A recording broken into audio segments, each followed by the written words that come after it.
What is climate change?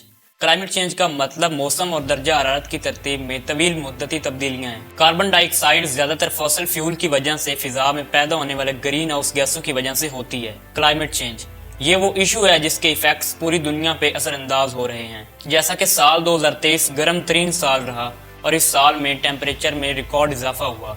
Temperature का दिन ब दिन इंक्रीज होना एक बड़ी टेंशन की तरफ इशारा करता है। अगर टेम्परेचर इसी तरह बढ़ता रहा तो तकरीबन 2050 तक इस अर्थ पे रहना मुश्किल हो जाएगा। CO2 कार्बन डाइऑक्साइड और मीथेन जैसी ग्रीन हाउस गैसेस दुनिया को बड़ी तबाही की तरफ ले जा रही हैं, लेकिन बेसिकली इस सब के जिम्मेदार हम खुद हैं। हमारी एक्टिविटीज की वजह से ही क्लाइमेट चेंज वाक़या हो रही है।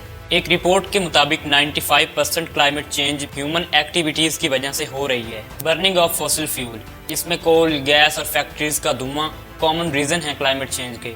इसके अलावा पॉपुलेशन का ज्यादा होना भी एक मेन रीजन है क्लाइमेट चेंज का, क्योंकि जितनी ज्यादा पॉपुलेशन होगी उतनी ही ज्यादा एक्टिविटीज होंगी, उतनी ही ज्यादा गैसेस जलेंगी और उतनी ही ज्यादा गाड़ियां चलेंगी और कार्बन डाइऑक्साइड में इजाफा होगा। सबसे ज्यादा क्लाइमेट चेंज से इफेक्टेड कंट्रीज में पाकिस्तान, जापान और इंडिया जैसी कंट्रीज का नाम शामिल है।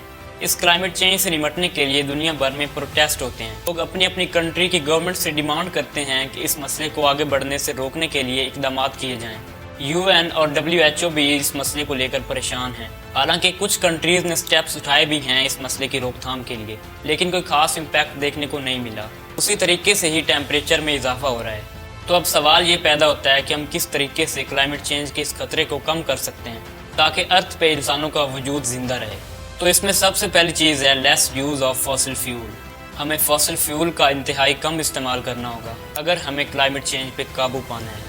गाड़ियों का कम इस्तेमाल करना होगा, पब्लिक ट्रांसपोर्ट पे सफ़र करना होगा। कोयले का कम इस्तेमाल ज़रूरी है क्लाइमेट चेंज पे काबू पाने के लिए। इसके अलावा ज़्यादा से ज़्यादा दरख्त लगाने चाहिए, क्योंकि दरख्त कार्बन डाइऑक्साइड को ऑब्जर्व करते हैं और हमें एक प्योर ऑक्सीजन देते हैं, और दरख्त एनवायरनमेंट को क्लीन रखने में भी मदद देते हैं।